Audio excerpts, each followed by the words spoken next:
Diabetes दुई किसिमको हुन्छ, टाइप 1, टाइप 2। टाइप 1 डायबिटिजमा हाम्रो आफ्नै इम्युनिटी सिस्टमले हाम्रो आफ्नै प्यानक्रियाजलाई एट्र्याक्ट गर्दछ। त्यसैको कारणले गर्दा प्यानक्रियाजले इन्सुलिन बनाउन सक्दैन। टाइप 2 डायबिटिज भनेको इन्सुलिन रेसिस्टेन्स हो। यसमा प्यानक्रियाजले इन्सुलिन त बनाउँछ, तर इन्सुलिन्सले आफ्नो काम गर्न सक्दैन। टाइप 1 मा नो इन्सुलिन्स, टाइप 2 मा टु मच इन्सुलिन्स।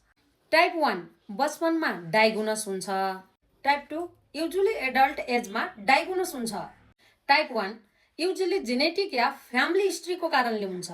टाइप 2 पोर लाइफस्टाइल र पोर डाइट प्लानको कारणले हुन्छ। टाइप 1 को एउटै ट्रिटमेन्ट हो इन्सुलिन इन्जेक्सन। टाइप 2 बाट एक्चुअली हामी बच्न सक्छौं, यो प्रिभेन्टेबल छ। यदि तपाईले आफ्नो लाइफस्टाइल र इटिङ ह्याबिट चेन्ज गर्न सक्नुहुन्छ भने दिनमा 2-2 घण्टाको अन्तरालमा खान बन्द गर्नुहोस्।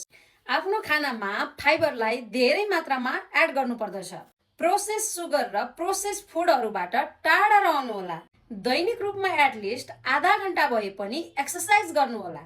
डाक्टर युजुअली मेटफर्मिन र मेडिसिन दिनेछ, तर तपाईले आफ्नो लाइफस्टाइल चेन्ज गर्न सक्नुहुन्छ भने यो सारा मेडिसिनहरूबाट तपाई बच्न सक्नुहुनेछ। यदि तपाईहरूलाई यो भिडियोबाट क्ल्यारिटी र भ्यालु प्राप्त भयो भने यो आइडीलाई फलो गर्न भने चाहिँ नबिर्सिनुहोला है त।